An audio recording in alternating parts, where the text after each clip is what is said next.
Hello everybody, it's Golden Gem Games here again, and your eyes do not deceive you. I am not playing a game today.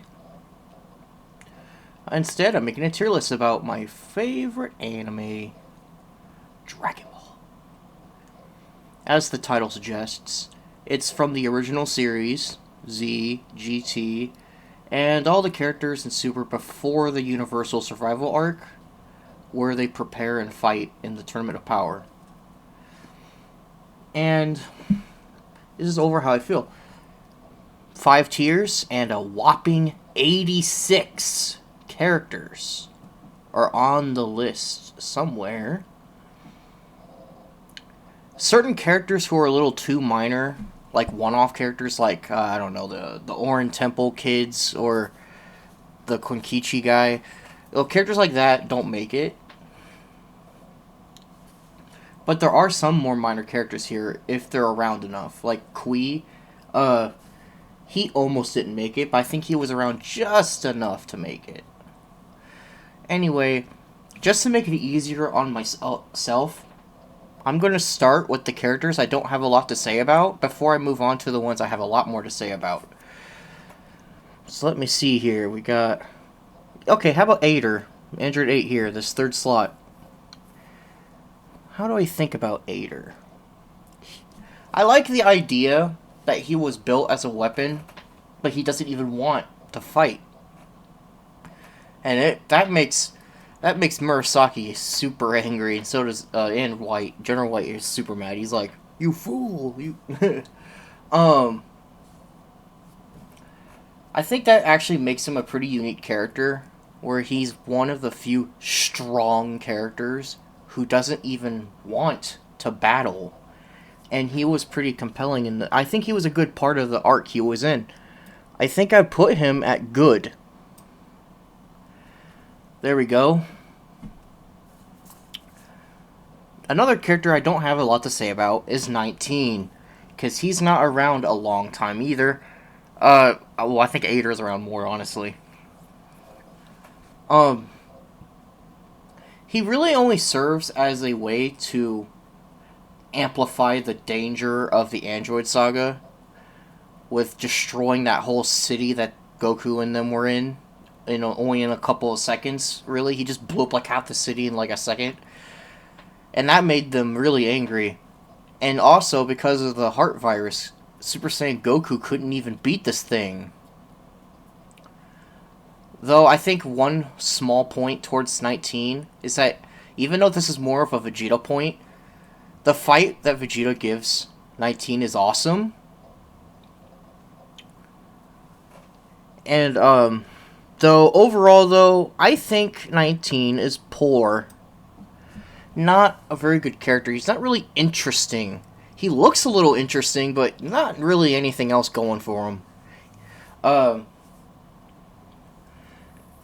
Yeah, he doesn't do anything, really. Now, let me think. Okay, we have a Raleigh. It's not even technically a Dragon Ball character, to be honest. But since she appears enough in the series to help Goku fight General Blue, she kind of counts. I guess. And she also has that super cameo. I never watched Slump, so I don't really know much about it.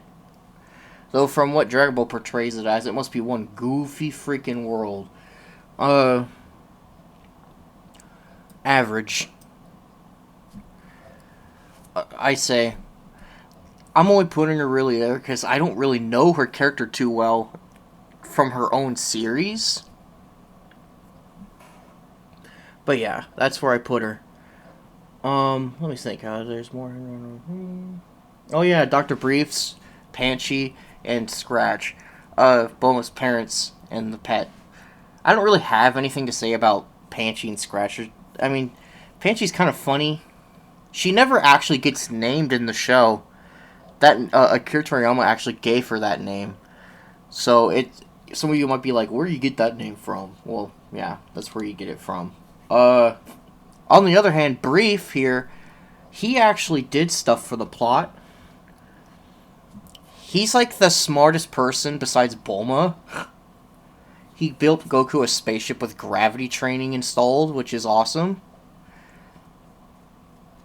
And he actually has some pretty funny moments, like when they walk into his house and he's just hanging around a bunch of dinosaurs like it's nothing. Or when Roshi talks about the tournament and he's the only one there. Like, yeah, he's a pretty funny character. I actually put him at great.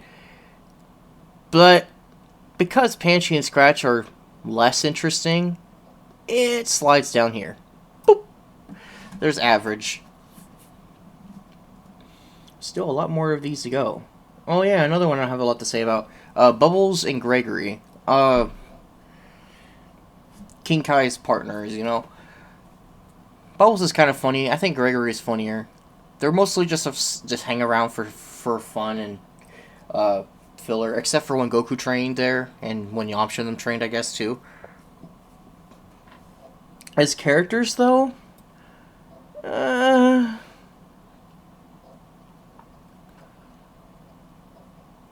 say average.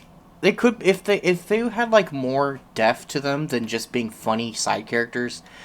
I think they could have been higher, but they just don't. Now let's see what else we have. No, these are major characters here. Grandpa Gohan. I don't have a whole ton to say about him. Uh, of course, the one who raised Goku initially when finding his pod. He fights pretty well too, according to the Fortune Teller Baba arc. And he's a very virtuous person, which I like about him. It's sad that you don't get to see too much of him and how he really was. But I think he, even though he wasn't on screen too long, he actually was a very good character for Goku's overall character development. And also in the Fortune Star Baba Saga, he had a pretty good fight with Goku. And they had the nice plot about Goku finally finding him after all these years and breaking into a full crying session with him, which is actually really cool because you almost never see him cry.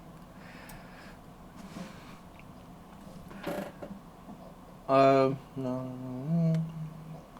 Okay, I guess I could talk about Baba. The one that Goku keeps calling Fortune Seller for some reason when it's Fortune Teller. She's pretty funny. Being Roshi's sister, they look completely different, but they're related anyway. Apparently, she has like the power to tell fortunes through a crystal ball. She also has she's one of the few beings in the universe who seems to be able to travel to Otherworld like she feels like it. Often recruits the undead to fight in her tournaments, which just sounds unfair as hell.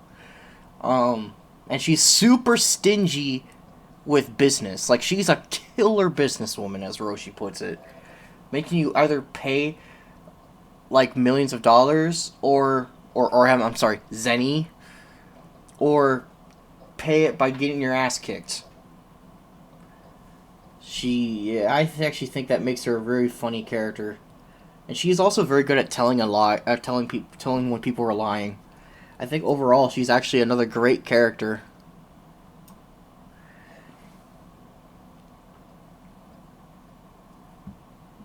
Kui is not around for too long. Vegeta retreats from Earth after getting injured.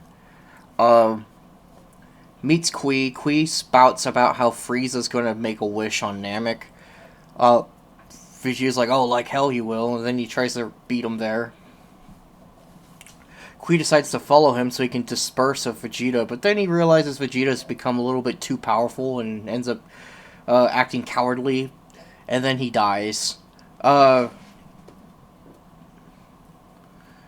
think I think he's entertaining, because, like, he acts all macho all the time, but as soon as someone's power level goes above his, he starts acting like a pansy, and it's hilarious. I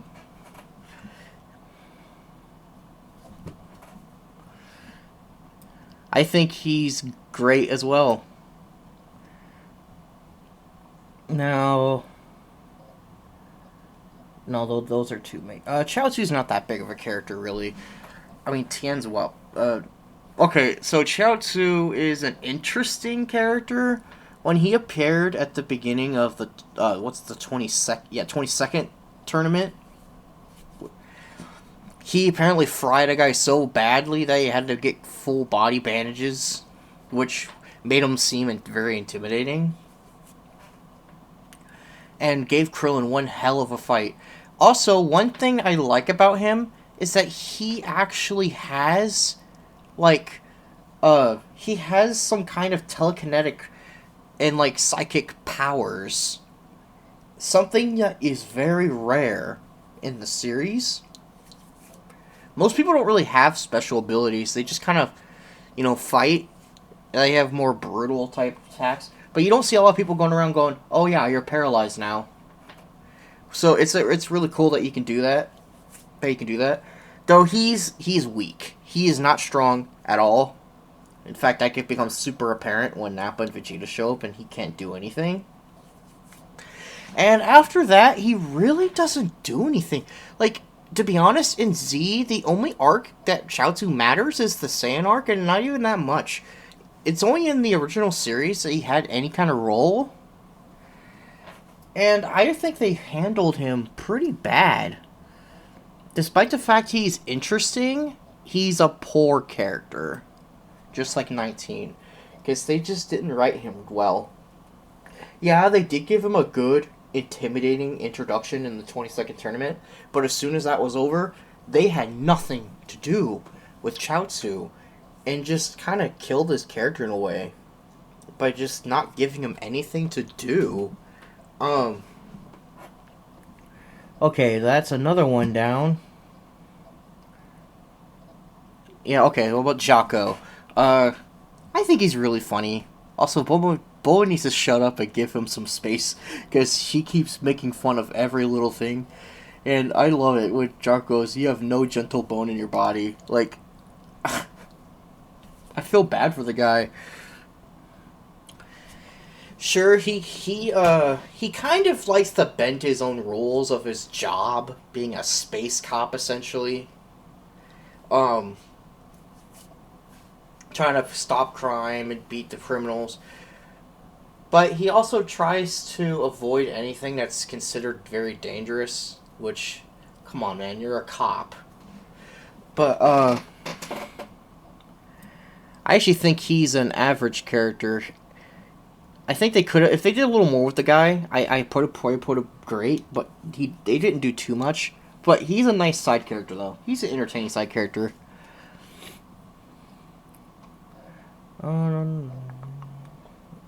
Okay, Kibito. Kibito's not too major. He did a few things in the Buu Saga, and nothing really after that. He kind of just tags along with the Supreme Kai after that. Like in GT, he kind of just hangs around the Kai planet the whole time, and in Super, he just kind of travels with Supreme Kai to a couple of the events that they're at. That's about it. It's only in Z that Kibito does anything. Provokes Gohan to go SSJ, Super Saiyan, at the tournament. But then Gohan goes a stage beyond it, which surprises him. They have this whole plan to have Spopovich suck Gohan's powers. Then they follow him. Unfortunately, Kibito doesn't stick around too long at that point because Deborah blasts him to death.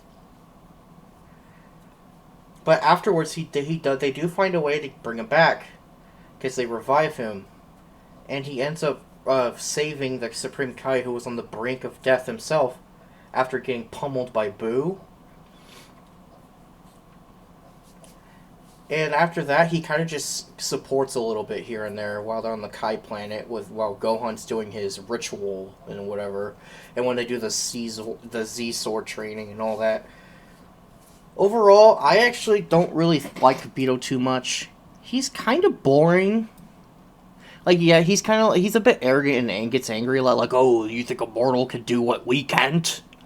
But, I think he's a poor character.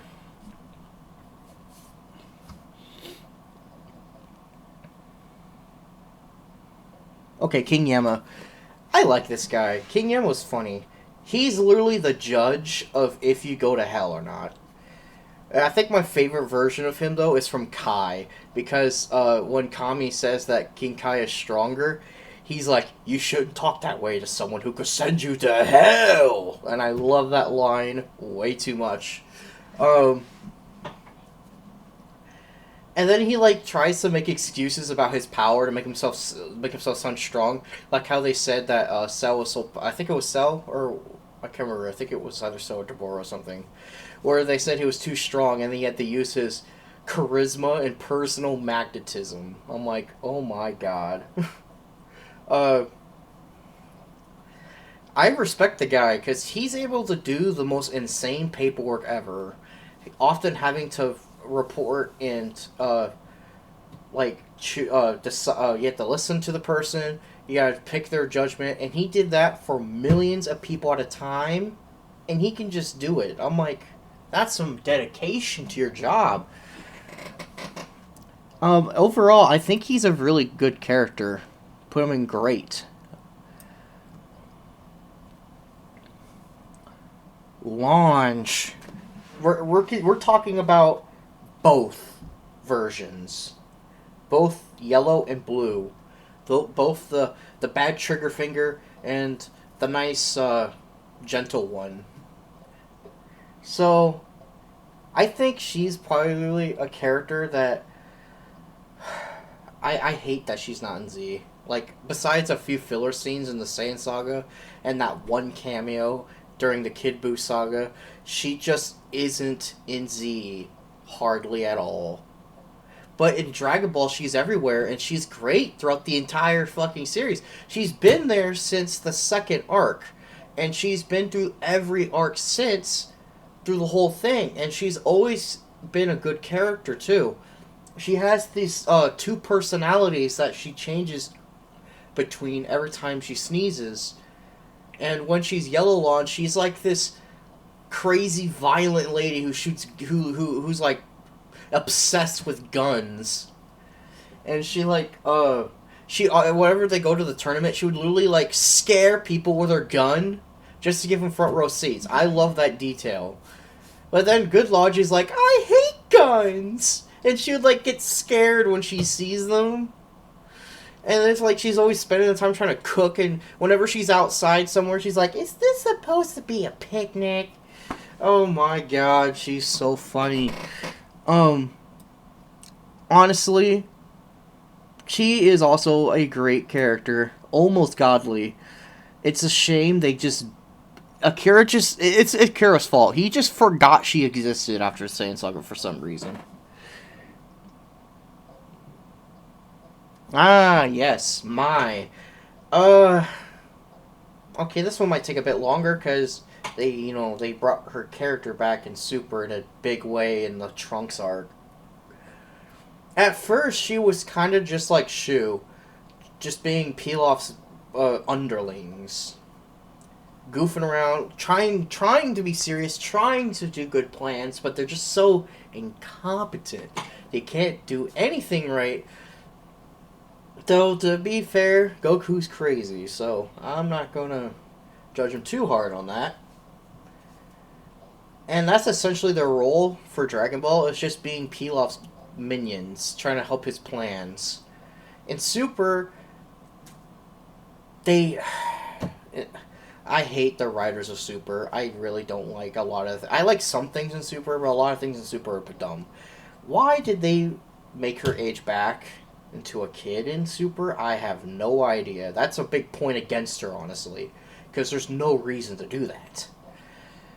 Though her character in the future is cool, because she's like a resistance leader, suddenly becoming cool all of a sudden, helping out Trunks, bailing him out whenever Black is attacking. And she even helps save a huge population of people by hiding them away in secret bunkers and shit.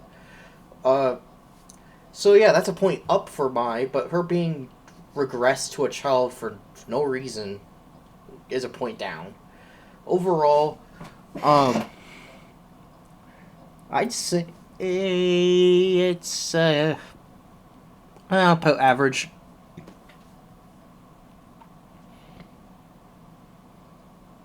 Okay, Mr. Popo, who not once in my entire life, not even when I was a preteen, ever found creepy. Despite what TFS makes you think. I never thought he was. I actually, ever since I first saw him, I thought he had a cool design. I liked his design. I think he looked cool. Despite what some stereotypes people think he is, when he really. Obviously, he's not. But, anyway, he has like this, like, I don't even know how to explain it. It's like this, like, almost Egyptian look. Or Arabic look or something. And he's actually way stronger than he lets on. When Goku makes it up to the lookout for the first time, Popo just mops the floor with him like it's nothing. Also, he's very gentle and has a jovial kind of personality. I think Popo is great. And he's been having some roles to help out the story in many places. Like, they didn't just completely, sidetrack him in Z. Yeah, he doesn't do as much, but he still has things he does. Yeah, in the Saiyan Saga, he's kind of there with Kami to help train the other fighters before the Saiyans arrive. He doesn't really have a role in the Namek Saga, but fair enough, no one on Earth did. Uh, During the Cell arc, okay, I'll be fair. He didn't do too much, except introduce the hyperbolic time chamber, which was a major thing, and made sure to restock it and whatever. He cleaned Goku's clothes when he wanted. He just does the nice things when he needs to. Though in the Buu saga, that's when he does a little bit more. He actually saves Dende from Super Buu when he attacks. So that was actually very good. I think he's also great. Man, five categories and over 80 characters. Man, this is going to get bloated. Okay, let's talk about a GT character. Dr. Mew. I kind of like him. He's like a different version of Jiro, where instead of cyborgs, he just wants to make full-on machines. Except for Baby. And, he has a different mentality than Jiro, where he just wants to assimilate everything into artificialness or whatever, when Jiro just wants to control the world in revenge of, to make the Red Ribbon Army great again, and also to get back at Goku for essentially putting him out of a job. Mew and Jiro team up to create a Super 17. That arc kind of sucked, though. It had a cool premise, and they had parts where Goku had to go to hell, and then they had Piccolo bail him out. But honestly, that arc kind of sucks. Honestly, overall, I don't think they handled Mew very good. He had some interesting dialogue sometimes, but honestly, he just didn't work. Sorry, man. I didn't really like Dr. Mew too much, even though some of his robots were had some cool fights. Nail. Yeah, let's talk about Nail for a minute. Nail is cool. It's kind of funny to imagine how strong he is, though, because this is just the fun thing of Discovery writing, isn't it? We have King Piccolo, who's considered this ultra powerful demon that can slave the Earth practically. Then you realize that the average Namek is at least twice as powerful as he was. Then you have Nail, who's like, oh yeah, I'm 40 times stronger than that. What? And they say and Guru says it's because he learned the ancient ways. Well, I bet I wish. It's kind of crazy to think that most of the Nameks didn't try the secret way. They can get fucking 40 times stronger from this secret way training. But his main role though is to protect Guru, and he also stalls time for Dende to prepare the dragon's wish by stalling Frieza, by distracting him. which is very noble, even though he spent the whole fight essentially getting his arm ripped off a few times and getting beat down. Because of course he wouldn't beat Frieza. But hey, he tried. He tried to stall him, and that's very cool. He's not around too much, though he does fuse with Piccolo as his final sacrifice, which is also good. So that makes him another good character, man. I must like these characters a lot. It's hard for me to not like a character. Nom. Some people might not think Nom's major enough, but I think he is. Because he was like the big hurdle Goku had to go through in the first tournament. Yeah, Goku did still win, and they had to have Roshi beat him. But when Nom first showed up, he actually was tough. Goku actually had trouble with him and had to try a lot. And the difference between him and most tournament characters is that he actually has other things. Yeah, it's true Giran had another scene later too, but I think Nom had like more character in general. Giran almost made the list. Bacterian also almost made the list.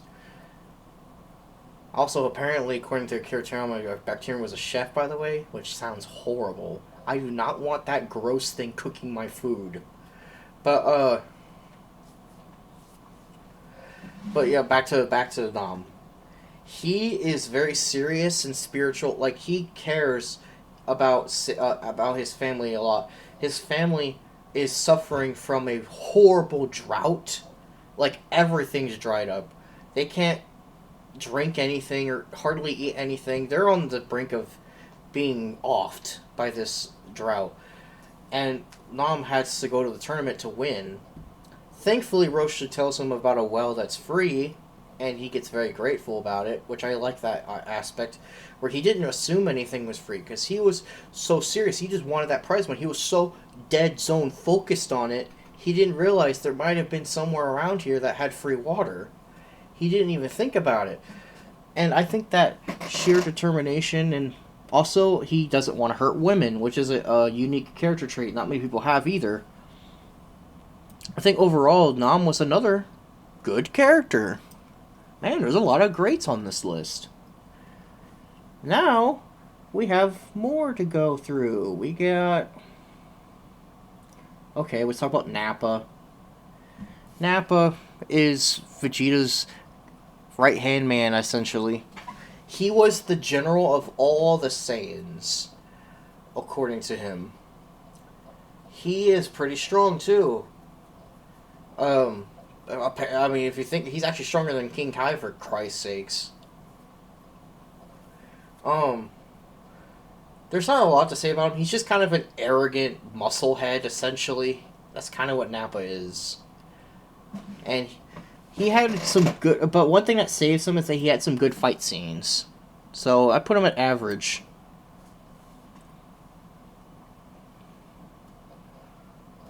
Okay. Oolong. Essentially, in my opinion, Oolong is Roshi, but bad.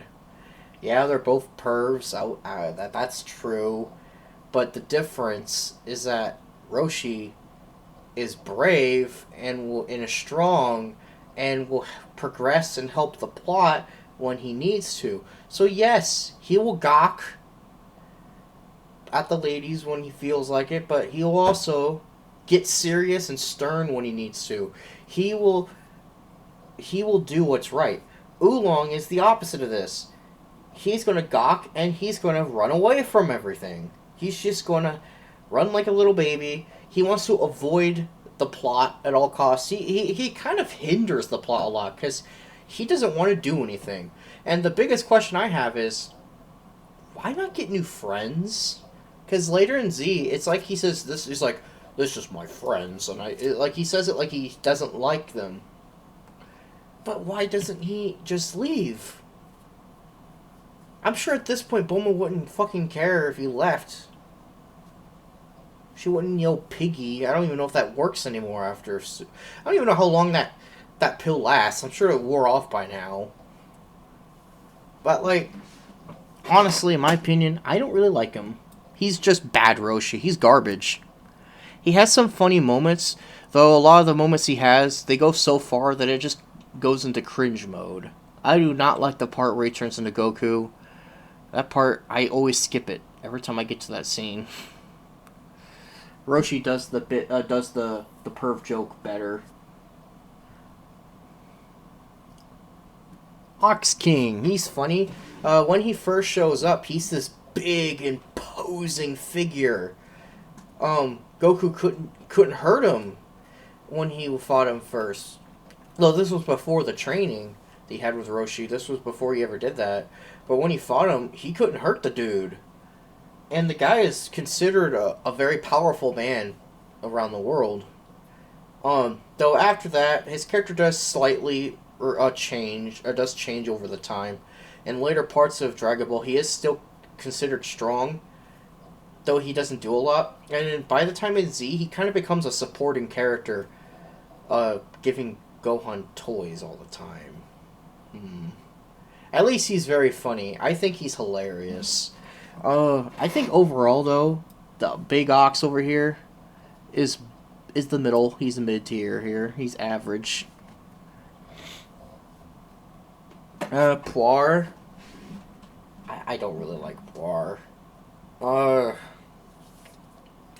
Puar just doesn't really do anything. Like, just kind of hangs around, says a funny line sometimes, argues with Oolong about who transforms, and kind of just hangs around, gets all excited around Yamcha all the time. She has like a minor, like a kind of a funny trope where she clings to things when she's scared, but overall, Puar's kind of uninteresting to me. Also, her voice is kind of annoying. I'm sorry, you're garbage. Garbage! Yeah, I know, both these guys are garbage to me. I don't care about them. There's Shu. Honestly, Shu is just kind of, I don't know. He's not that much, he doesn't have that much character, except that he does some dog jokes about having to go to training school or whatever. And he, like, though he does have some nice scenes in Super where he actually understands what image training is. And he, I don't know, I think his personality overall is kind of neat. I don't think he's garbage necessarily. He's bland, but he has his good moments. I think he's just poor.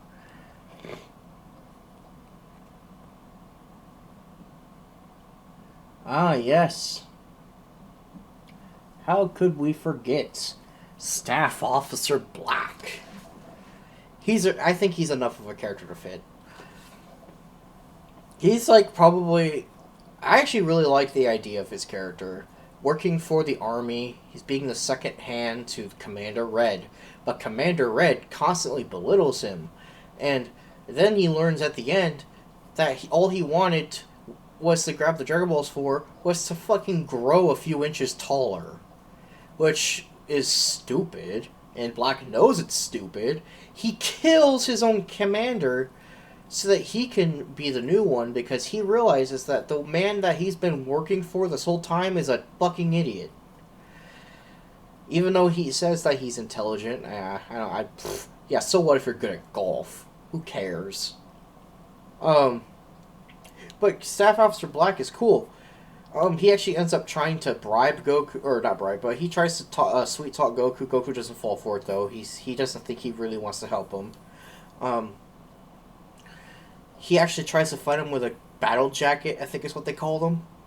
He fights him with that, and then they have a pretty nice battle where, and that's the end. That's the last. That's the last we see of him, essentially. But he kind of has these funny moments with Commander Red, where Commander Red just like does things that aren't obvious, and he tries to figure out what it means, but he gets it wrong.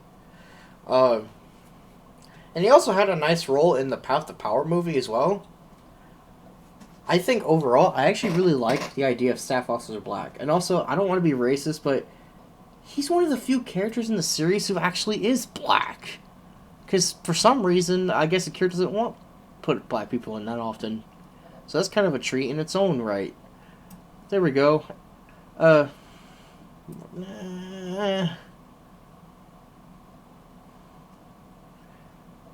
He's great.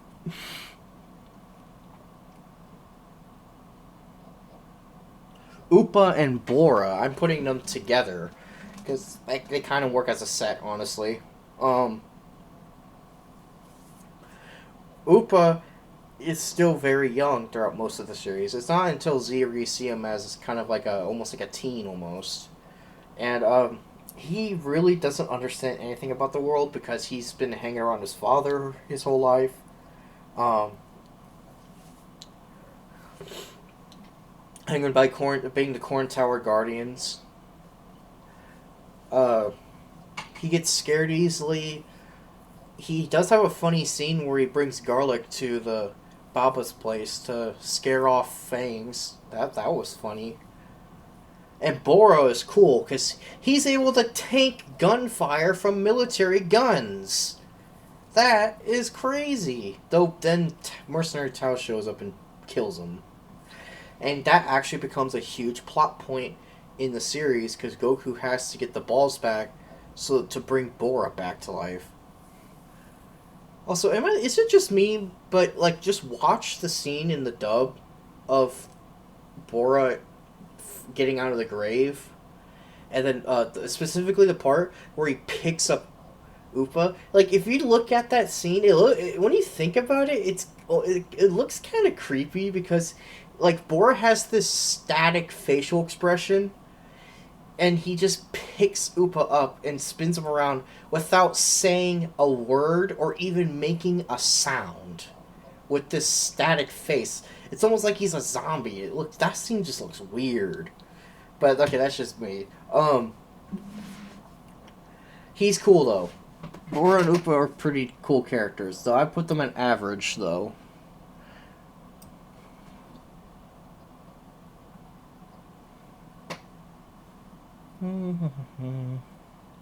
I'll get to some of these guys later. Okay, let's talk about Spopovich and Yamu. I'm putting them together too. I think they were very interesting ideas because this is the first time since the Dragon Ball series where we just get humans as villains. We haven't really had that. Yeah, there was that like minor filler villain in the Cell games, whatever, where he was essentially like bribing or was kind of just stealing everyone's money for his like safety home or whatever. And like they had Mercenary Tao, which is called General Tao now for some reason. I guess he got promoted since then. And I guess they also did have that one guy in the Cell games too who tried to trick Goku into getting a Dragon Ball from him. So yeah, I guess they did have them, but they were minor as hell. They didn't really do anything. They didn't accomplish anything. Spopovich and Yamu, though, they were a major part of the story, where they actually were getting the necessary energy they needed to revive Boo. And ooh, we all know how bad Boo is. They actually played a big part in that. And they also had the most brutal fight ever, man, where Spopovich just decimates, fucking tears apart Videl to the part where she starts crying and he doesn't even want to stop. He just keeps beating on her and beating on her and beating on her and making the whole audience just react in disgust. Yamu actually had to step in and tell him to just stop and finish the fight already. It's brutal, but I like how brutal it is. I'm not saying I'm sadistic or anything. I'm just saying, like, that was a very well written, brutal fight. Like, that really made you hate the guy. It's one of those characters you love to hate, in a way. And Yamu is kind of I think I'm going to rate them together how well they work as a duo, and I think that puts them at average. Even though that fight with Videl was great. It was great. And Yamu's no-nonsense attitude was a good counter to Spopovich's playfulness. Just kind of works off each other. Then after they do give the energy, Babidi decides, we'll just have Pui Pui kill them. Okay. You couldn't have them stick around any longer. I probably would have liked it if they stuck around more, but that's unfortunate. Also, yeah, Pui Pui and Yakon are not major enough characters they almost make it. I think the board has just a bit more in like majorness in the story for him to fit in there. I guess Zeno, the Omni King. I don't have a lot to say because before the Tournament of Power arc, he doesn't do a lot. Except for the end of the Future Trunks arc. But like, and he's a bit of a shallow character. He's like a child, a well-behaved, calm child, who's like playful, but yet, like I said, still very still very refined. Like, also, he's the creator of everything. He is the god of all gods. He's the Omni King. No one in the entire Dragon Ball continuity is higher authority than Zeno. Which is funny because, like I said, he acts like a child. And he looks super dumb. Like, look at that. Look how simple that design is. So simple. And, it's funny. Even though he's the Omni King, and I kind of like the idea that he's a kid and he gets so excited all the time. I can't tell if I think he's poor or average. And I think he's poor. I think they should have gave him more character. I mean, he's the fucking god of all gods. They should have did more with him. Yes, he did erase Trunks' timeline to finally kill off immortal Fuse Zamasu. They had to do that. He's able to do that. I thought that was cool and all. But in my opinion, I think he's at least outside the Tournament of Power, because I said I'm not really including that in this list. If it was, I might have moved him higher because he had some funny moments. But I don't really like him that much. I don't hate him though. I guess that probably puts him at average now when I think about it. Okay. I think we narrowed down on most of the minor ones.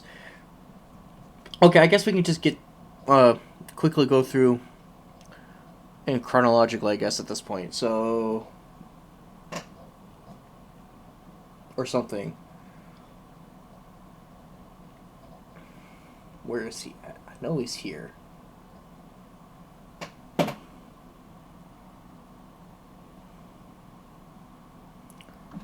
No. Oh, yeah, there he is.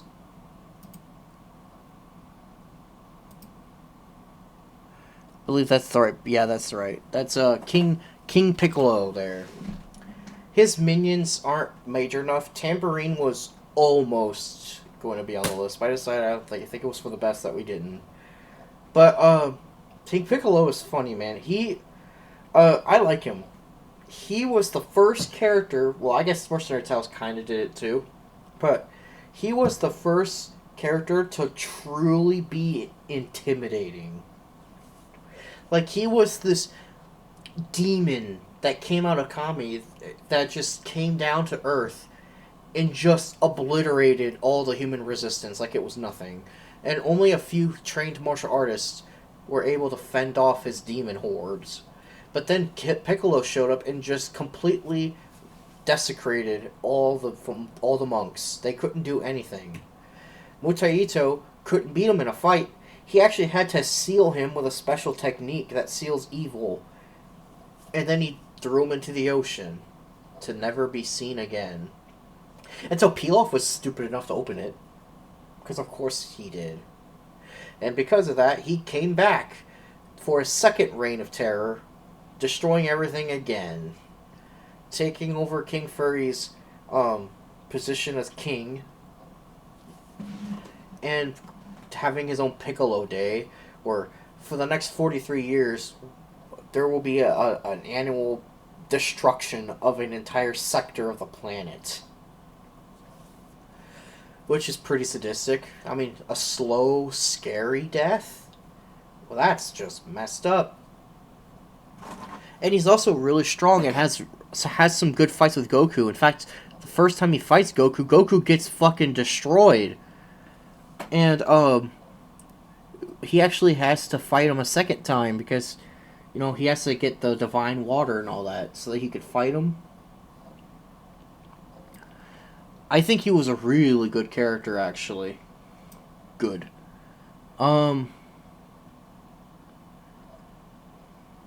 Speaking of Tao, where is Tao? There's Tao. Mercenary Tao. Okay. Let me just be real with you. Pillar surfing. That is badass. Seriously, the part where he just jumps on his own pillar and surfs on it, that like, how can you get much cooler than that, man? Also, the dude's like a master at killing people. He's really good. He kills everything, man. He killed General Blue, in one hit from his tongue. That's also badass. When he showed up, he seemed like this unstoppable fighter. And when Goku first fought him, he did lose. Goku actually lost there too. And Goku had to train on Corn Tower to fight Tao. And Tao then, well, he got himself blowed up. And then came back as a cyborg later. Though, unfortunately, the plot has progressed enough to the point where Tien was able to just dismantle him, practically. And Tao was just underpowered for that point in the story. Then he had a funny side arc in the Cell games where he was, like I said, working for that one guy. He ends up getting scared when he realizes Gohan was related to Goku, and he's like, "Nah, I'm out of here, man." And does another pillar surf. You gotta love that pillar surf. Honestly, in my opinion, he's one of the godly characters. Even that's just my opinion. I fucking love Mercenary Tao way too much. Speaking of godly characters, here's fucking Mr. Satan, bitch! You can't go wrong with this man. I love it. Yeah, when he appeared in the Cell games, he was nothing more than just a joke character who's macho but not cool. And if it wasn't for the fact that the Majin Buu Saga exists, he probably would have been poor at least. But the Buu Saga made him really good. They gave him a lot of character development and made you really see just how Mr. Satan works. Yeah, he likes to con his way out of things so that he can stay champ. But when I think about it, it's almost noble. He kind of wants the world to have a champ to look up to them. He thinks that he's like the one to lift everybody's spirits. And then with that, he has a heart of gold. He really does care about things. He also managed to make Boo a good person until fucking Van Zant came along. Screw that guy. And fucking killed a dog with a gun. Who does that? What an asshole. It made Boo get angry and split into Bad Boo. And that was when things got hectic. But even throughout all of that, even after Kid Boo showed up and started blowing shit up, when Good Boo got spat out, Mr. Satan still believed in him. He still came to Boo's side. And even tried to fight Kid Boo, which is hilarious. Yeah, he's a joke and he's weak, but he cares. He's brave. Well, I mean, he's scared, but he's a brave scaredy cat. I don't know how to explain it. He's a brave scare person. Like, he's scared, but he's brave at the same time. And he also just has great dialogue. And his character is just, well, godly. Mr. Satan is just too awesome. Also, I love in the Japanese version, they literally just chant Satan, which is fucking hilarious, too. No, Roshi. Roshi is also godly. I swear. He's like Oolong, but he does the joke right. He does the joke in the right way. And he's cool because he actually teaches Goku how to do all the cool shit. He's the originator of the Kamehameha wave. He invented that. And he's been a very important character throughout the entire series until later in Z, where he became kind of a side joke, which I guess is kind of bad, but hey, whatever.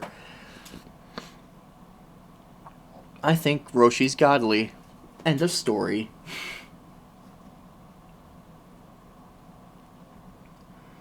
Now let's talk about Yajirobe. He's scared like Oolong, but I think he does that better too because he says really hilarious things because he doesn't get scared in the same manner. Oolong gets scared and just sounds pathetic. Yajirobe gets scared and tries to come up with macho excuses, which makes him hilarious. He's like, I wasn't scared. I was just waiting for my chance to attack or something. It's like that. It's like I love it. And also in the early Dragon Ball, he's not just a coward. He fucking kills one of King Piccolo's minions. I think that's saying something coming from a human. Just killing one of King Piccolo's minions by cutting him in half, boy.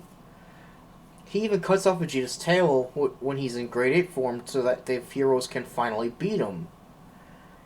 So, yeah, Yajirobe's great. I wouldn't really call him God tier, even though his dialogue is awesome. I just put him in, well, great.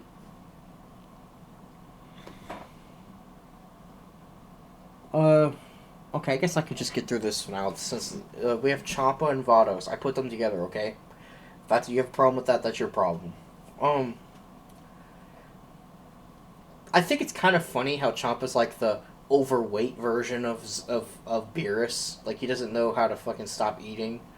Kind of like me. Oh, man.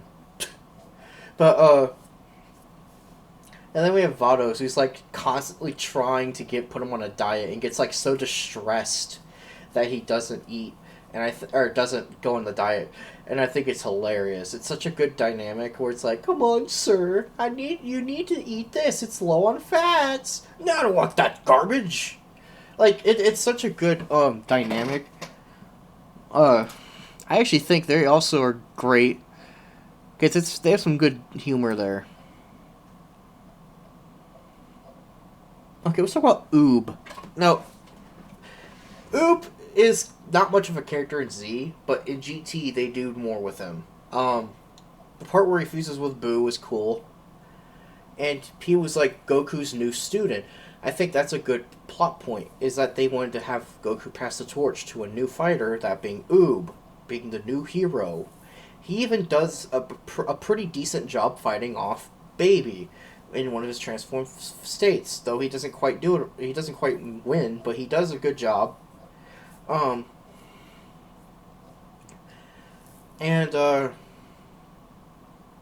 though in general, like his character is good, but they didn't give him a lot to do. So I guess I put him at average. Okay, I guess let's talk about the big elephant in the room here. We got Shinron. I guess if you want to, we could just kind of pair him with Purunga, I guess. The Eternal Dragon himself. The one that shows up when you get all the balls and you're ready to make Big Wish. I think it's really funny how he always acts so serious all the time, and then when Beerus shows up, he acts all scared, and it's hilarious. And I thought that was a good touch in Super to make Shimmer like, "Oh, Lord Beerus, what are you doing here?" It's like hilarious.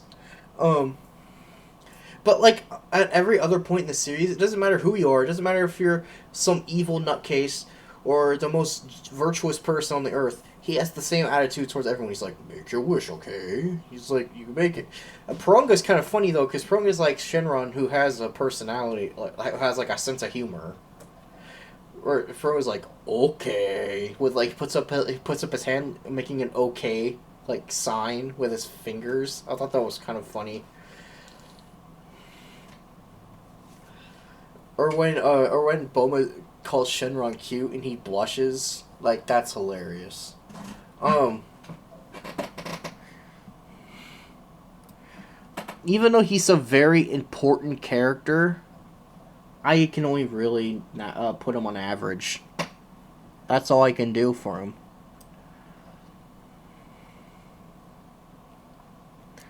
Okay. I guess I can get Gowasu out of the way. Being Zamasu's Supreme Kai, Zamasu's was the apprentice of Gowasu.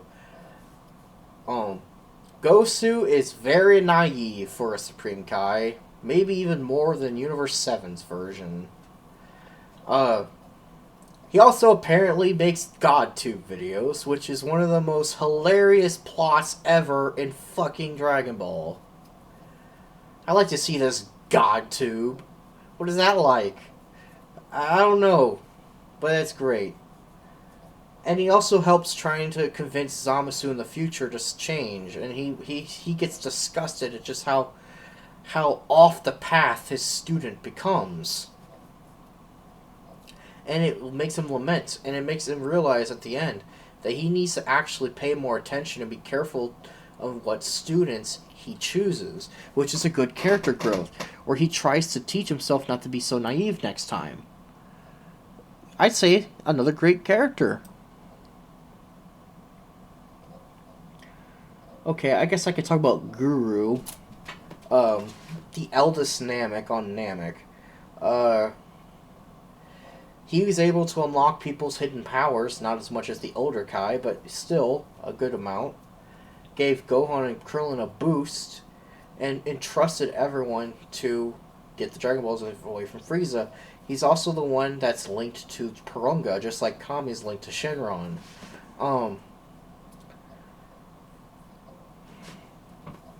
And, well, honestly, I don't have a lot to say, though the Nameks do really care about him being kind of like their father. And when he is about to die, he gives Mori the title in respect. And I'm like, that's cool. Though I still think he's just an average character. Okay, we're finally starting to skim this down. Okay, I guess we can get this one out of the way. General Blue from the Red Ribbon Army arc. Characters like Colonel Silver, General White, Colonel Violet, Captain Yellow, they're just too minor. They're not major enough to matter. But Blue actually is, because he's very persistent and actually chases Goku quite a ways before he gets finally defeated by Tao.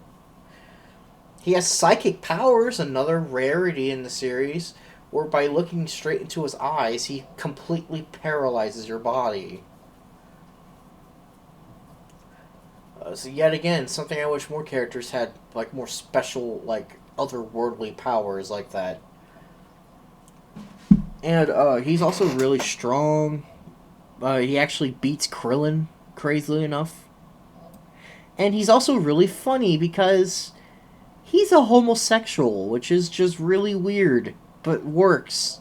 He gets terrified of Bulma when Bulma tries to show him the biz. He gets real fucking scared, saying that he's going to give him nightmares. And although he never says this in the show, in one of the games, I think it was Tenkaichi 3, he creepily tells Krillin that he wants to pat his head. I'm like, oh my god. That's creepy. But that makes him a very funny character, because, like, who even has that kind of personality in the show? I don't know. But he has a lot of good lines, and I think he's great.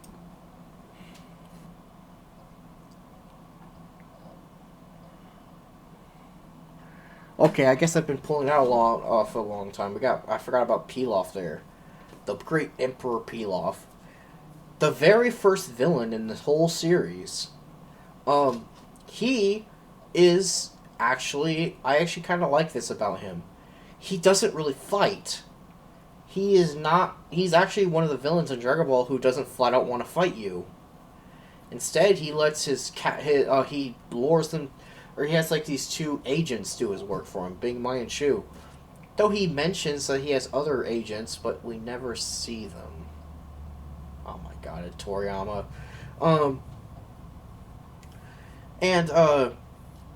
The only time he did fight him was when he made combat battle suits to fight Goku. And they actually were fairly strong. Goku actually had to put some effort into beating them.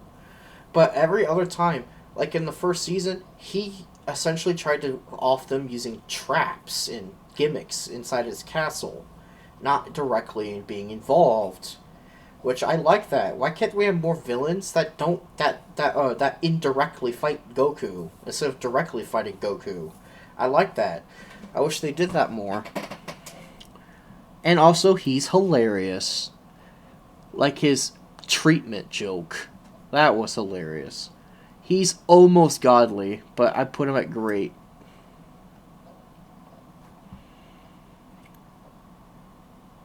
Okay, let's talk about Elder Kai then. Man, this is long. Uh, he gets, some witch shows up, steals one of his guitar earrings and they fuse together, and that's why I look like a misshapen prune. He's hilarious. He's kind of like Roshi, but not Roshi. I don't know why Dragon Ball has so many pervert characters. Don't ask me. But, like, I think he's funny because he's like Roshi, but he also has the, oh, they kids these days kind of personality. Where he's always, like, scoffing at all the new stuff that's happening. He's like, man, what happened to the universe when I was gone? And he's always so snarky. He's, like, trying to correct people. And then he also has that funny scene where he can make you stronger by dancing around like an idiot for 20 hours, or for 5 hours. And then it takes 20 hours later for the power to come. Like, that's funny. He isn't that great of a character, in my opinion, but he is hysterical. Good enough to be great.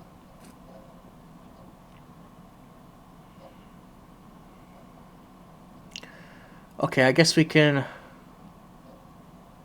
Let's talk about the World Tournament announcer. Can't believe I forgot him for most of this. I like him a lot. Every time he shows up for the tournaments, you know he's going to say something funny. Like the time where he goes up to the end and he goes, can you tell the audience how you feel? And then Tien goes, my legs are being pulled from their sockets. How do you think I feel? And stuff like that just makes the announcer great. Also, he has like some kind of dyslexia or something, because he can't even read Goku's name correctly. Gakeya or something. I'm like, okay, man. Yeah, I think you gotta fix that. That's not a good thing to have. And he's always putting so much charisma into all of his announcing. And it just makes the tournaments have its own special flavor. And he always says so many funny things. I love the tournament announcer. He's godly. Even though he's only around during the tournaments, he is amazing when he is in them.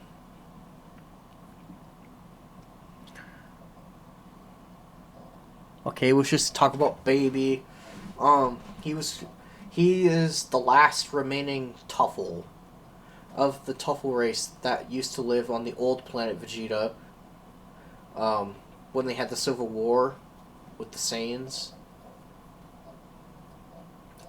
And Mew experimented on him to enhance it, but then Baby was saying that he was the genius the whole time. That part of the plot was confusing and kind of stupid, honestly.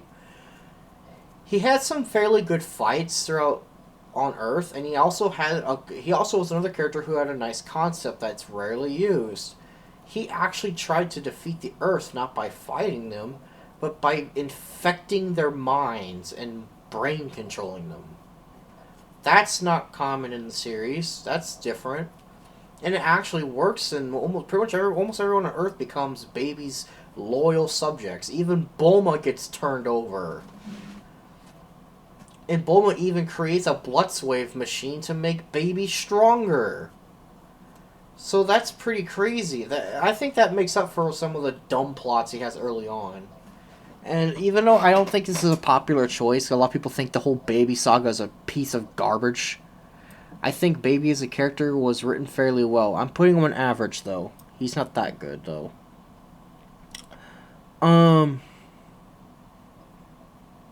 I guess we might as well go through these guys.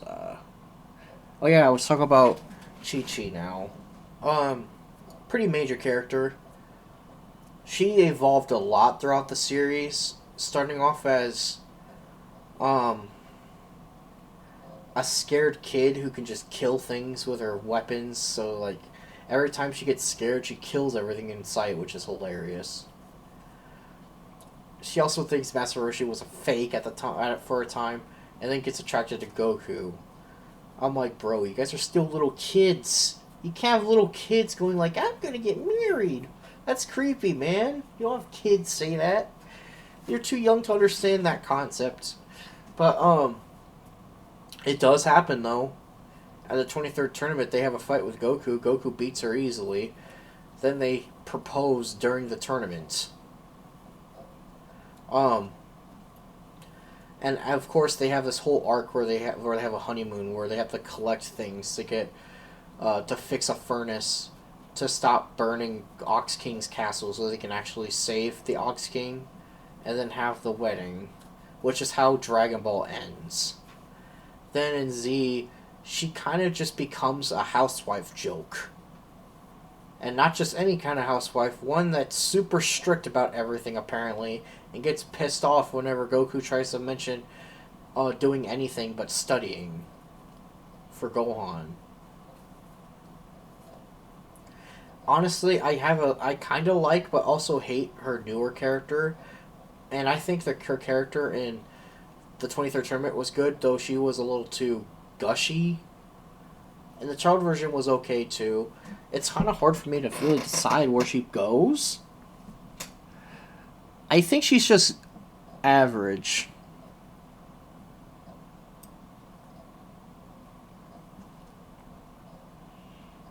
Okay, there's King Choppa. He appeared in the 22nd tournament in the qualifiers against Goku, who actually puts up a good fight against Goku, in fact. And Goku actually almost got defeated by him until Goku pulled out a trick where he's able to fucking slow down his fall by breathing hard, which makes no sense, but hey, this is anime, by the way, and is able to dodge right over his punch just to kick Choppa out of the ring. But unlike most fighters in the tournament, he returns. In the 23rd tournament, he's there again. This time Goku's an adult though, and since Goku got Kami's training, now Choppa has no chance in hell anymore. He gets defeated like it's nothing. And I think he's a good example of showing Goku's growth in training, where he had a tough fight as a kid, but as an adult, Choppa became a joke.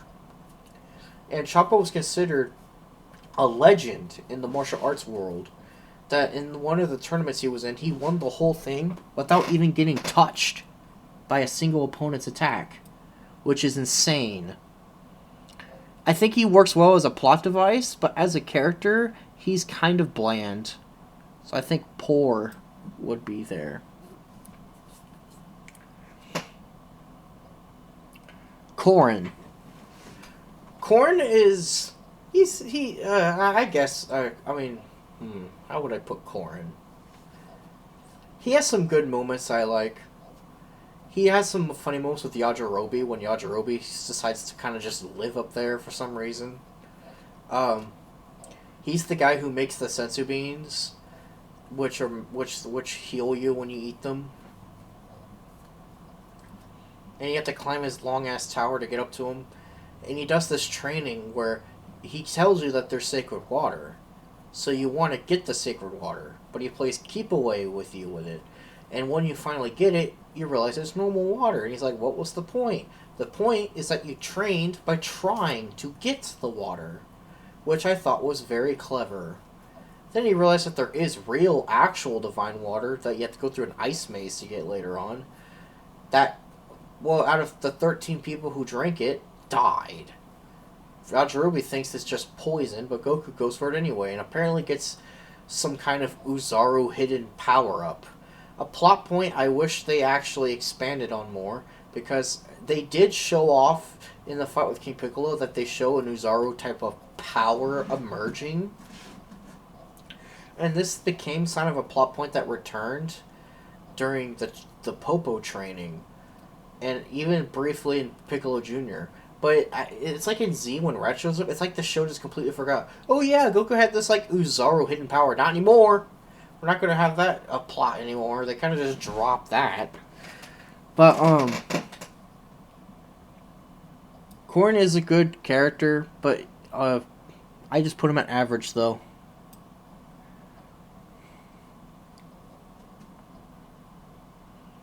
Okay, Zarbon and Dodoria.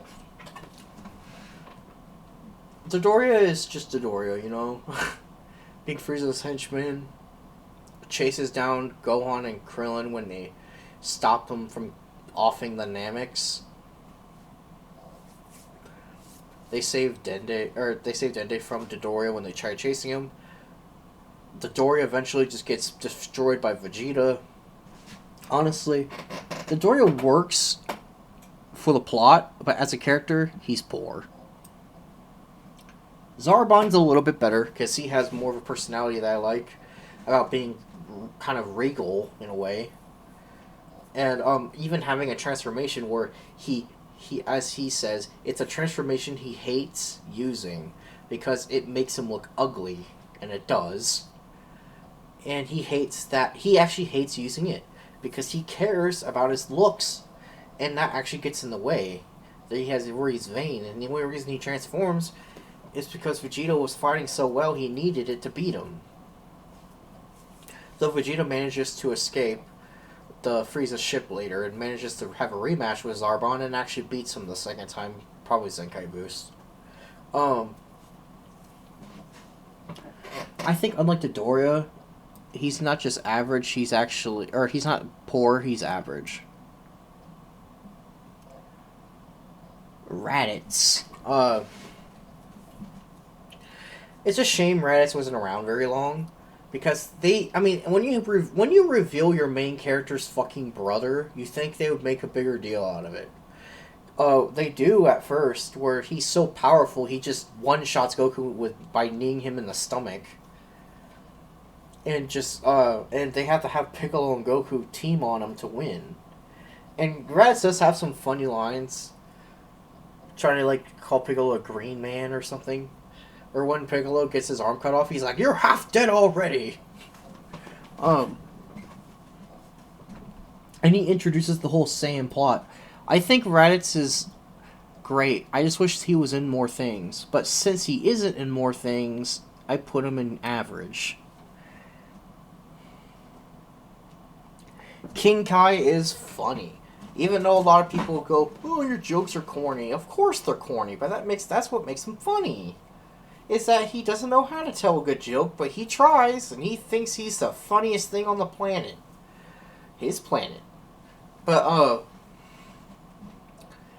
jokes aside, he actually does know some very cool techniques that I wish he taught the other Z fighters.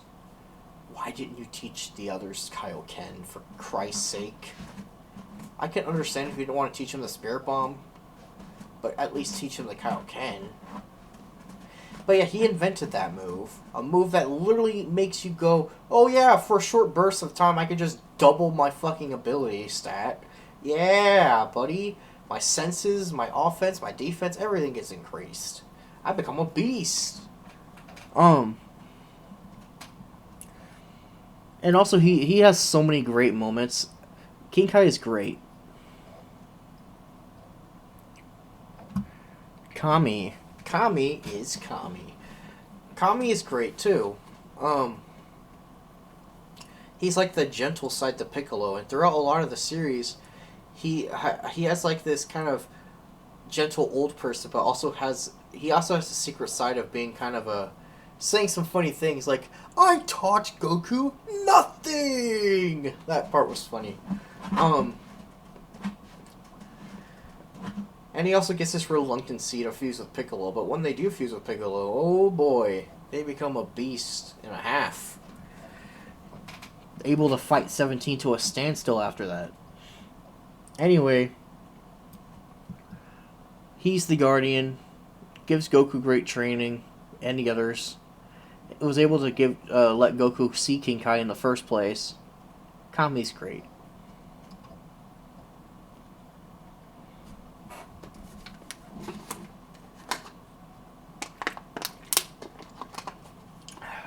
Okay.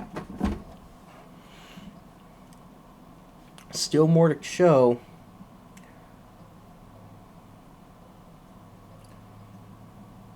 Oh, I never put Commander Red on the list? I forgot. I already talked about Black, but Commander Red is He's funny. He's like a midget, as I've already mentioned. He wanted to grow some inches. He has this great accent in his voice, and he like plays pool and golf, and he does all these like rich man things. And he's so obsessed with the wish that he doesn't even care that his whole army gets obliterated. I think he's actually what did I don't like him as much as Staff Officer Black, but he's good though. He's average. He's not bad.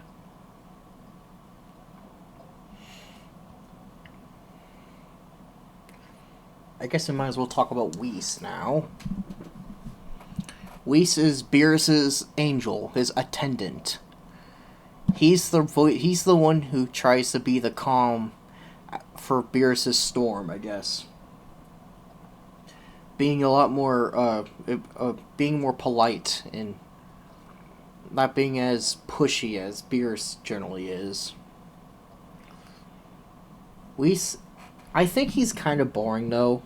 He has some funny scenes where he eats and stuff like that, and he does help Goku and Vegeta train, but he's just so average to me.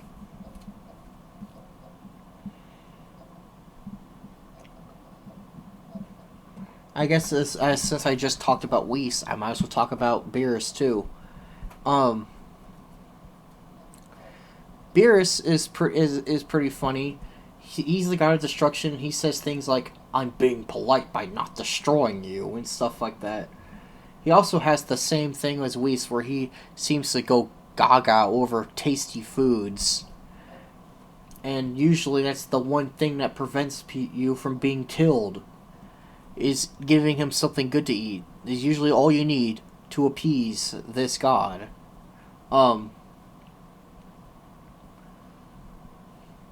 Yeah, when he needs to be, he has some badass moments, like when he Hakkai's Zamasu in the present timeline.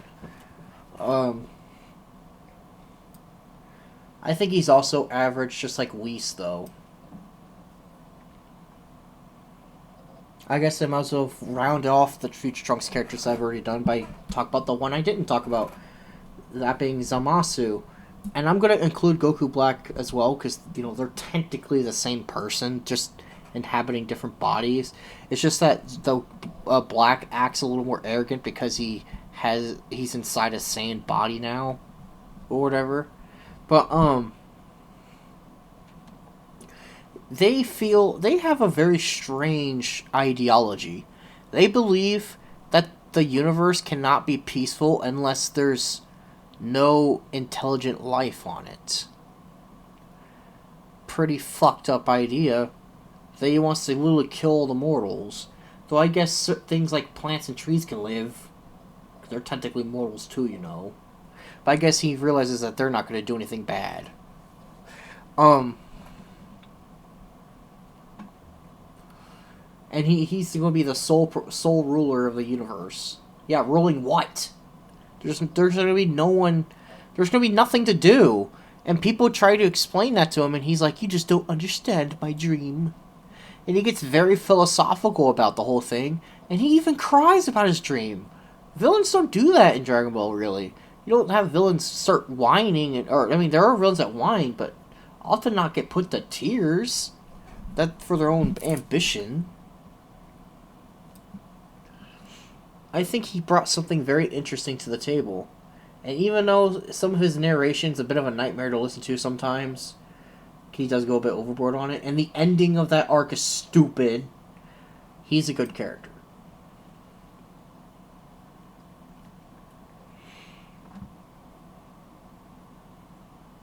Okay, this is Omega Shenron, as you can see here.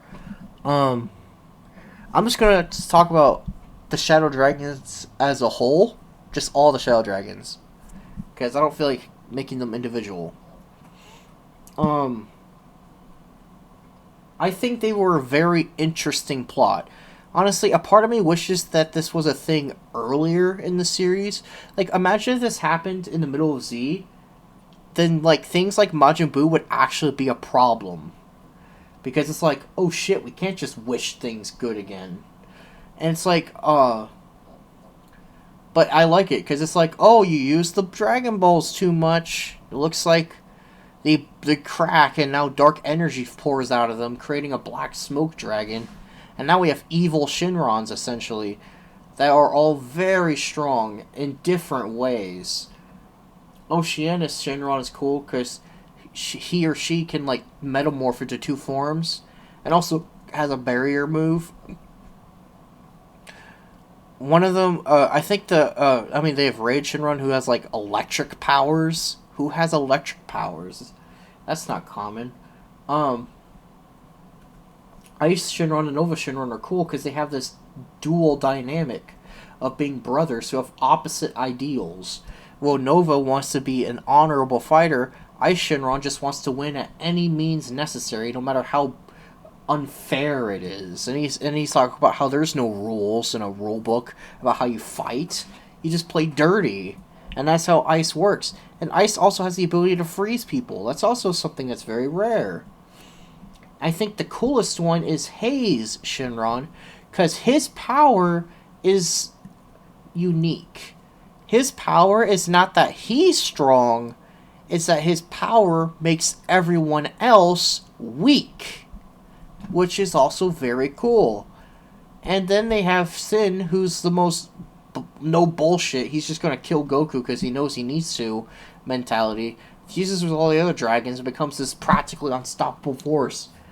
And I think overall these guys were great characters. Also, each of the names of the seven Shadow Dragons spell Shinron. Ah, yes, good old 16. I love this guy.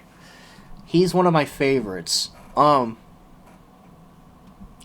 Being another one of Jiro's tin cans, essentially. Some people theorize he was based on his son, but I don't really know if there's much evidence of that.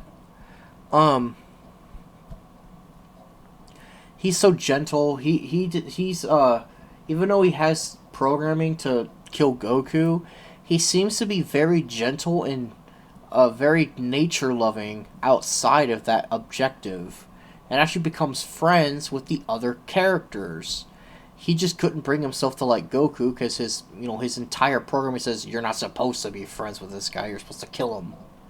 And I really like the idea that he tries to give Gohan a pacifist speech about how sometimes you have to break the restraints. You have to let it go. And he gives him this inspirational speech before getting crushed by Perfect Cell to finally snap him into going into full power. One of the best scenes in the show. I think 16 is godly.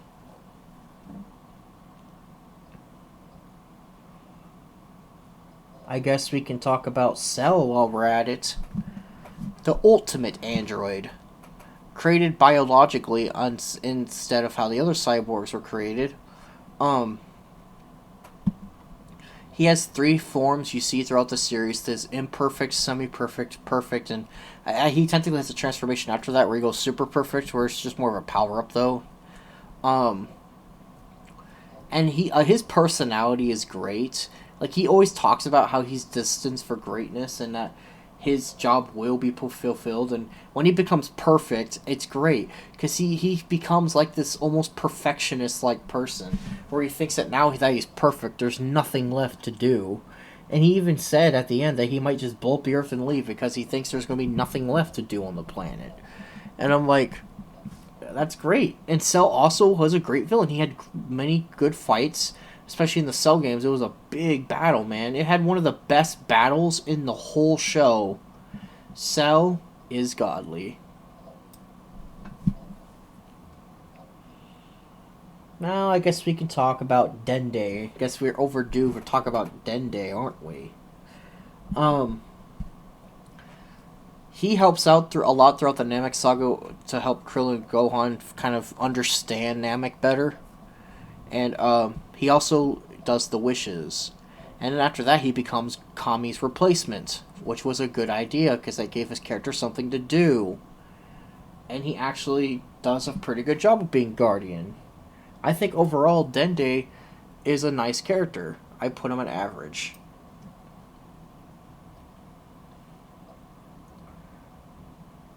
Okay, Supreme Kai. I guess I. Okay. Supreme Kai is not good at his job. Just saying.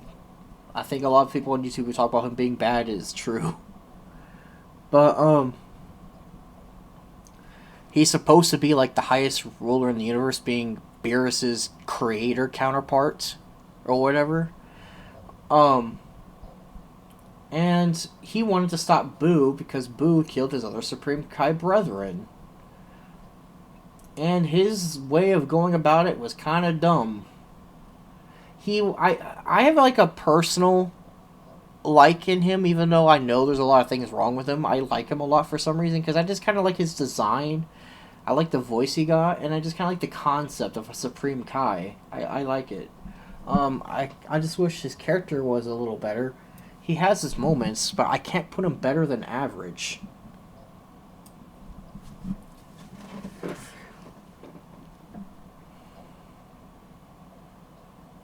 Okay, now we're getting close. We're getting to the major characters mainly. We have a few minor ones left. Like, let's just get Deborah out of the way. Deborah is the Demon King. He of the demon realms. He's the strongest being known to be there.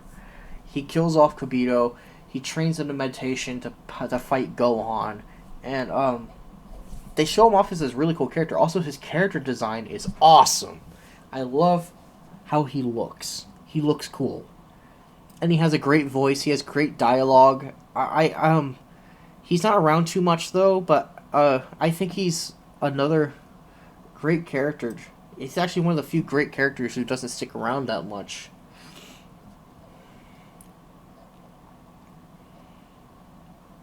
Jiro.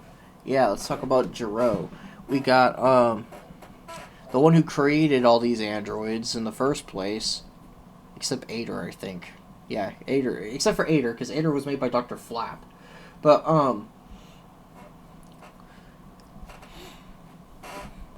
Dr. Jiro is maniacal.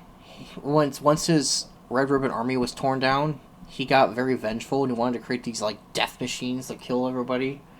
And in the future timeline, you get to see just how horrible that is. Because in the future timeline, 1718 have no fucking remorse at all. They just kill everything for fun. And it's horrifying to see that. But in this timeline, they don't quite obey him, and they end up killing him instead. Well, they kill him in both timelines, but they kill him for different reasons. Slightly different reasons. He actually does help progress that saga a lot, giving Goku another challenge once again. And, though he's like a good character, but not a great character. I have to put him at average. Guldo, he has psychic powers once again, and a power that's unique to him. Well, except for, okay, there's only like one other character who has it. He's one of two characters in the series I know of who has time powers. Able to stop time while holding his breath, which is funny, but also really badass. Be like, yep, I can stop time. For periods of time, I can hold my breath. Even though he's weak, that actually made him a threat to Gohan and Krillin because he had all these special abilities. He also is belittled a lot by his other comrades and tries to make up for it. He also wants to get back at Vegeta for, making fun of him. Average. Raccoon is here! Raccoon is funny. I know, the show has a lot of funny characters. He always names his moves after himself. Guess he's very egotistical. And he is one strong motherfucker. That guy is endurance.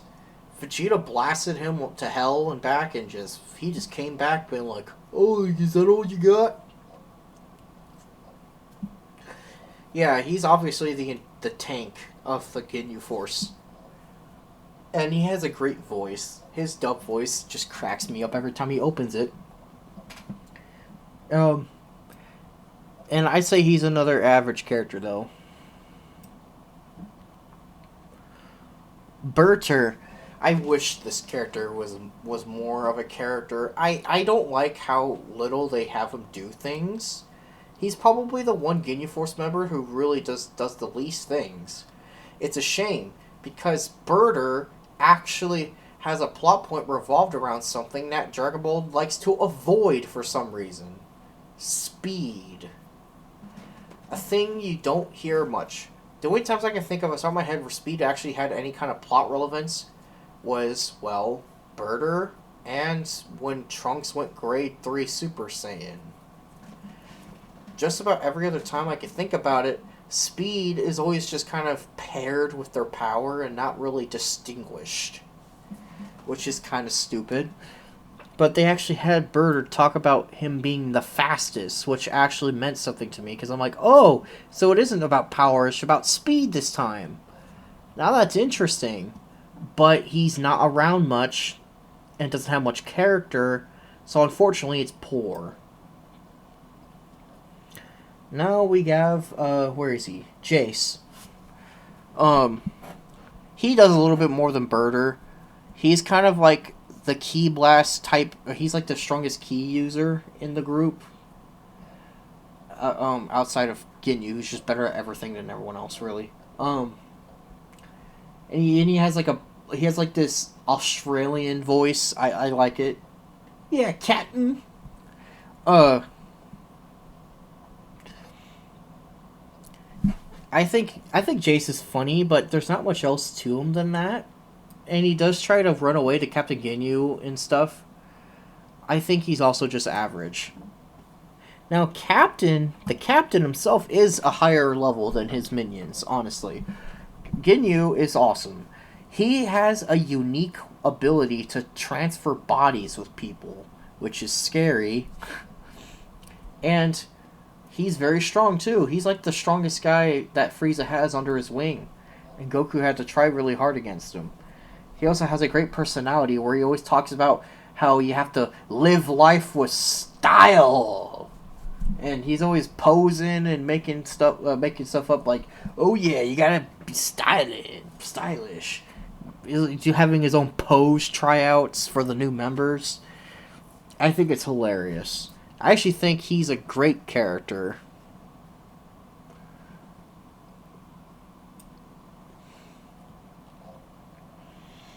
We're finally getting close to the end, man. Okay, Hit. Hit is a badass.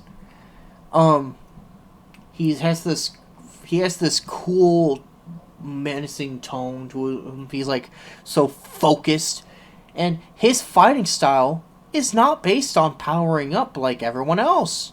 It's about polishing the craft of his fighting styles, which is cool. And he has time skip abilities where he's able to skip very tiny amounts of time in the future to make his punches practically unstoppable. And he's also an assassin, which is cool too, because that's not super common. And I think that's a really cool dynamic. I don't know. I just think he's badass. He's not godly necessarily, but he's great. Now we're getting close to the end. Well, Babidi. Babidi is a wizard, which already in itself is unique. Since when do you fight wizards? In Dragon Ball. He mainly uses magic to fight, not attacking, really. He can also infect your body with electric slime that makes your body implode, which is a pretty unique way to kill someone. And can create shields, and can also mind control people. So, yeah, Babidi can do a lot of scary things, despite the fact that he's not physically strong. I actually will give Supreme Kai credit for saying Babidi is a dangerous person, even if he isn't strong, because his magic is scary. And he has a funny personality. I like his voice. He has lots of great plots in the Majin Buu Saga. I think they actually handled his character pretty well. Babidi's good. Okay, Frieza, the big Frieza. One of the best villains in the show, if not the best villain. He made the Namek Saga, man. He gave us the longest fight I probably think I've ever seen ever. And, like, seriously, their fight takes, like, 4 hours or something crazy like that. Their fight is ridiculous. Now, I know it's because of the whole manga needing to catch up and shit, but still, that fight was long. And I have mixed feelings about how his character is portrayed in Super. I'm not sure if I really like it that much. Like they got the menacing part right, but there's just something off about Super Frieza that just doesn't seem like the same Frieza. I don't know what it is. It just seems like there's something different about him. But overall, Frieza is godly. He's great. I guess we could talk about Videl now. My favorite female character in the series. Don't take that the wrong way. Um, to be honestly, her super version, I don't like it that much. It's not bad necessarily, but I'm not the biggest fan of her super incarnate. My favorite version of her is like around the time the Spovich happens and until the end of the Boo saga, like the second half of the Boo saga mainly. That version of her is where she's at her best. Um, Becoming Gohan's love interest. Uh, she actually gets a lot of. She has a fair amount of character development. She's a very interesting character. She actually fights. I think she's a great character.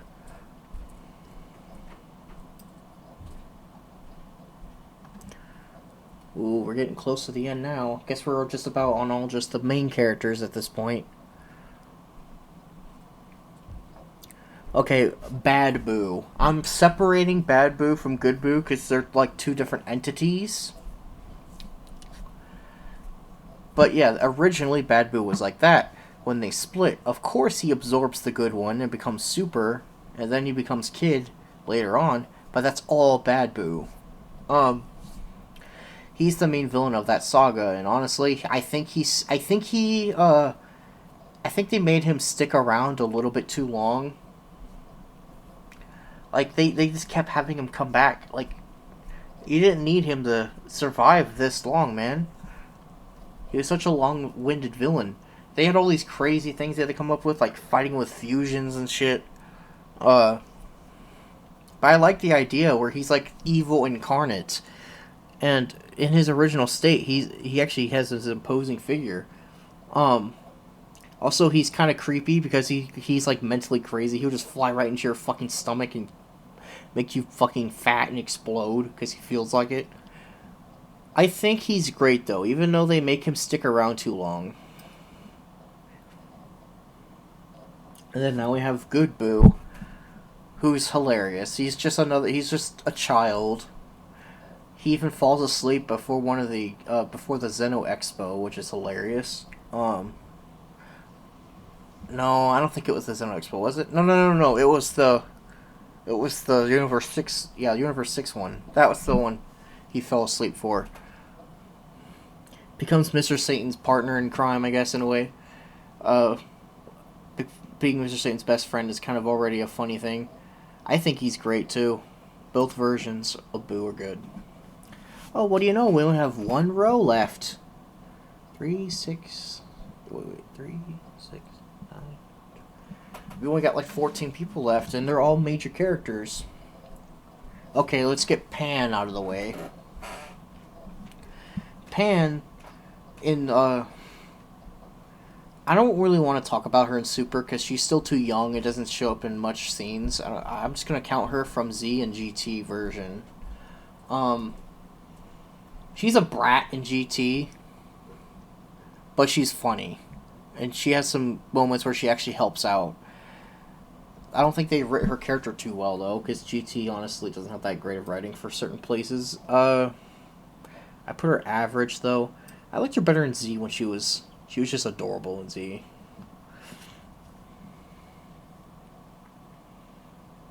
Okay, I guess for now all we have left are major characters. Let's talk about 18 first. 18 is a strong woman who's probably like the least feminine female ever.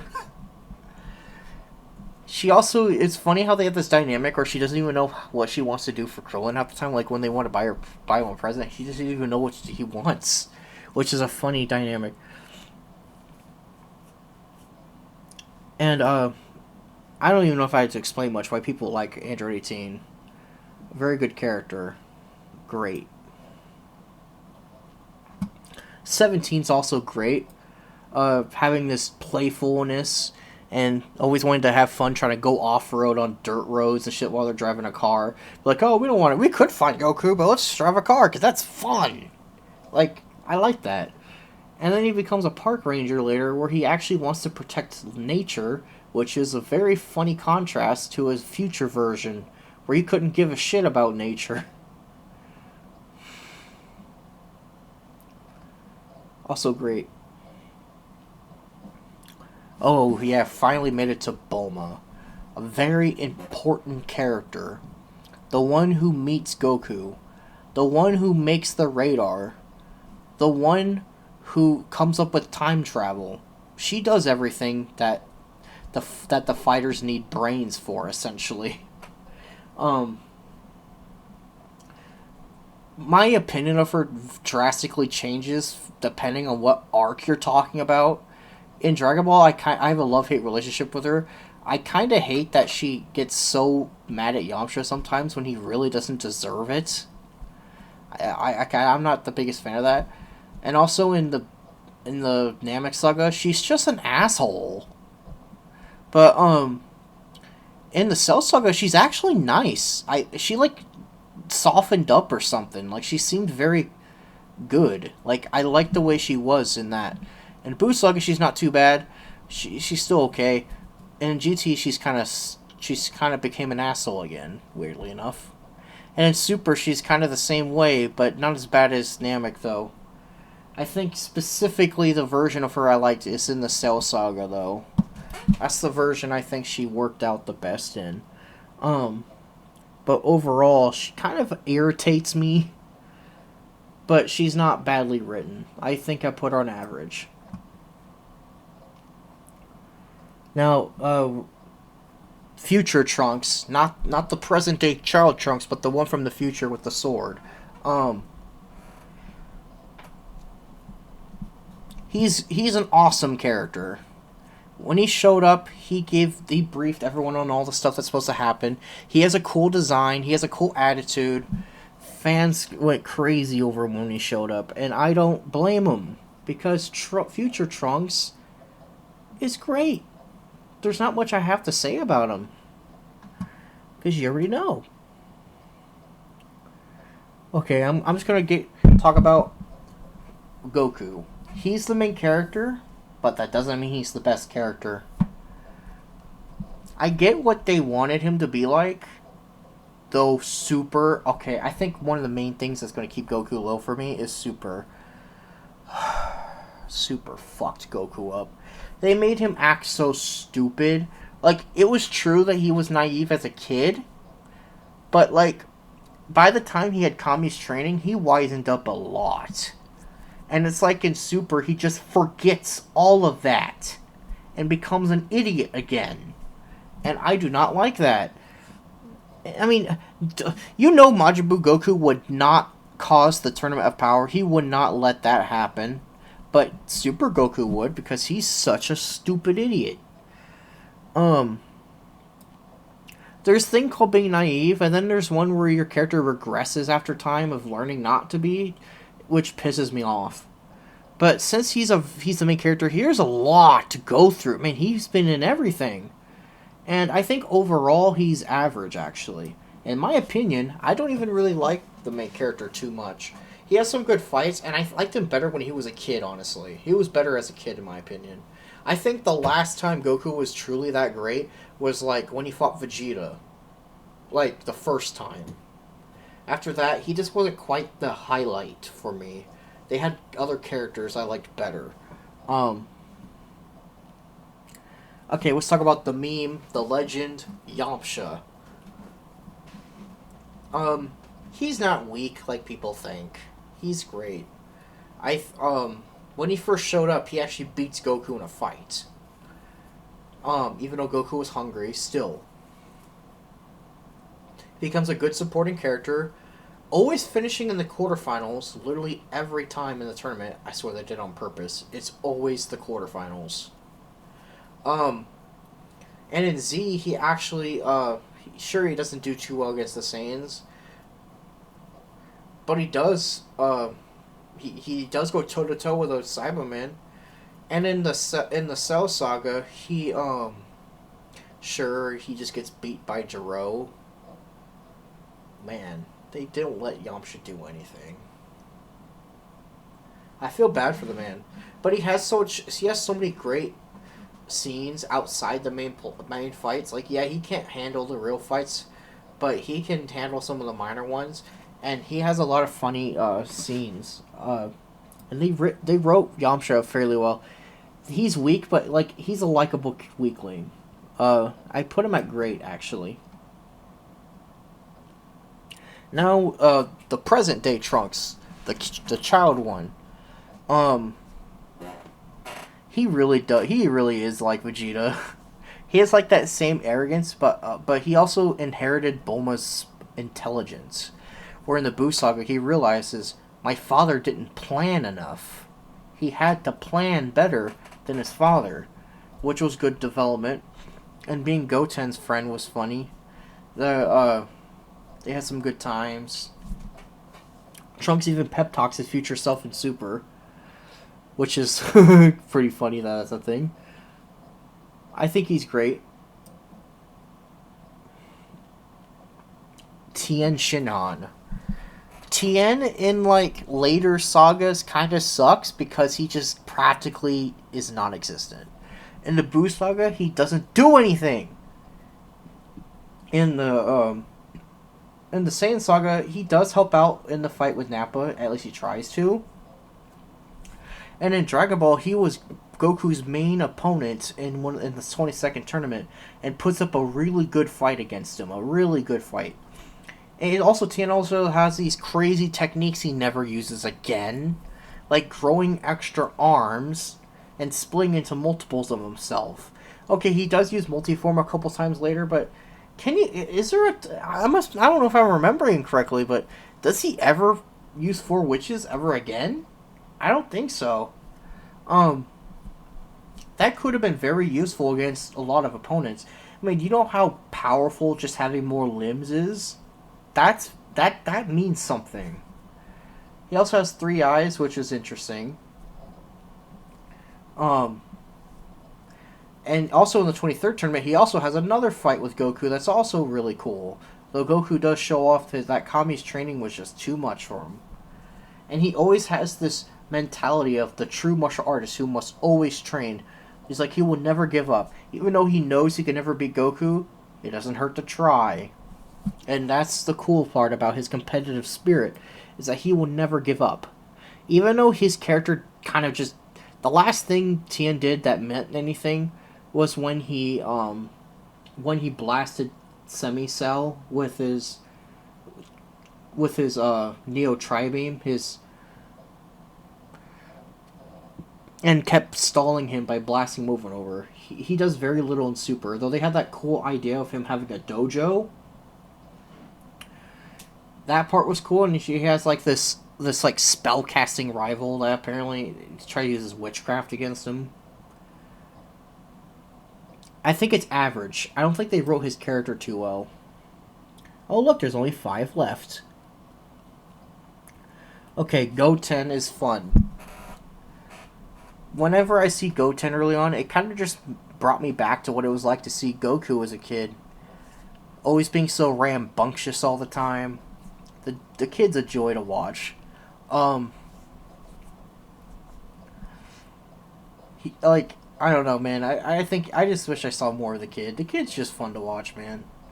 He has some great scenes. He has some good development in the Buu saga, learning to fuse with Trunks, trying to get over the fact that his brother and all of his family members are getting killed off by Buu, though of course Gohan didn't die, but that's what he thought.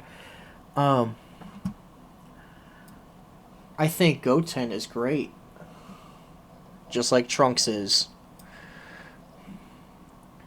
Now we have Krillin. Krillin has been there since episode 13, very early on. He became Goku's first rival before Piccolo took that place later.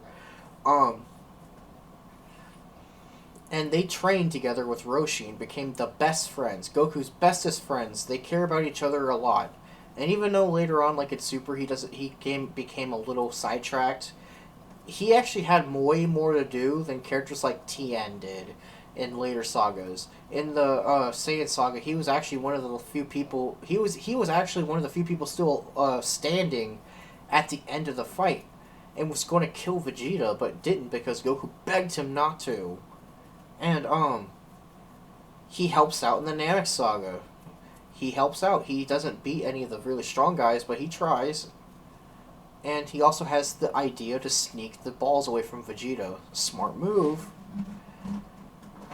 And he also has a lot of good fights in the tournaments, too. Like when he beat Chaozu, was probably one of his biggest highlights. Because that fight was very one-sided, and he uses his strategy and tactics to outsmart the kid and beat his psychic abilities. I think he's great too. Oh boy. Let's talk about the prince of all Saiyans, Vegeta. Vegeta's great too. He's one of the big stars of the show. I actually like him more than Goku because he has better character. He progresses a lot, trying to get over his own Saiyan heritage, trying to accept the fact that his race is in fact gone, and he has to start a new race.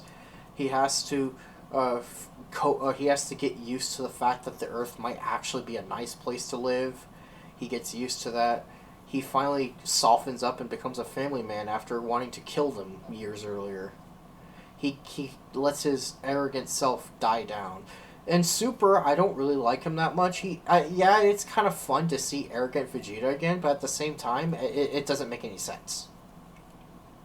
Also, it's underrated as heck, but Vegeta in GT is actually really cool. I like what they did with him in GT, where they like really show how much more of a family man he truly has become, but still keeping his serious, powerful attitude like he always is. The Prince reigns supreme, man. He's a great character. While Goku's only average. Now we have Piccolo. A Toriyama's personal favorite, and I like him a lot too. Piccolo is awesome. He started off as a villain, but became a good guy later. And ever since, has played major roles in just about every arc. And he's always been the more intelligent voice of reason among the other Z fighters. And he also was one to train Gohan. I think Piccolo is just flat out legendary. Finally, we have Gohan. One of my personal favorites. Great character progression. You see his whole evolution from childhood, of how he gains bravery, he gets the fighting spirit, gets good survival skills, and gradually helps out in increasing power, beating down second form Frieza for a big example, and climacting at the defeat of Cell with an epic fight. And even though his character, his flair calmed down, he is still great. In the Buu Saga and beyond, they showed his character progress in a different form. Not his power, but his concentration, learning to master his arrogance, and to learn how to fit in with the normal folk better than he ever did. Even getting a love interest. And they really show him to be a great scholar, which is very good. In fact, I think Gohan also is legendary. And there we go. As you can tell, I don't really hate a lot of characters, seeing that only 2 are garbage. And only like 8? Is that 8? Yeah, 8 are poor. The rest of the characters in the cast I put in here are at least average or better. So that tells you how much I like the cast of characters. Like I said, there are some more minor ones I'm missing. Also, the movie characters are in here because, well, you can't fucking find them anywhere. It's like, oh, you want to watch the DBZ movies? You want to go to Amazon? No, I don't feel like going to Amazon. Then fuck you. You don't get it. That's apparently what it's like. Like, Dead Zone was on Funimation. Okay. The first 3 Dragon Ball movies was on another site. I was able to watch the first 3 Dragon Ball movies. I also found a way to watch Path to Power.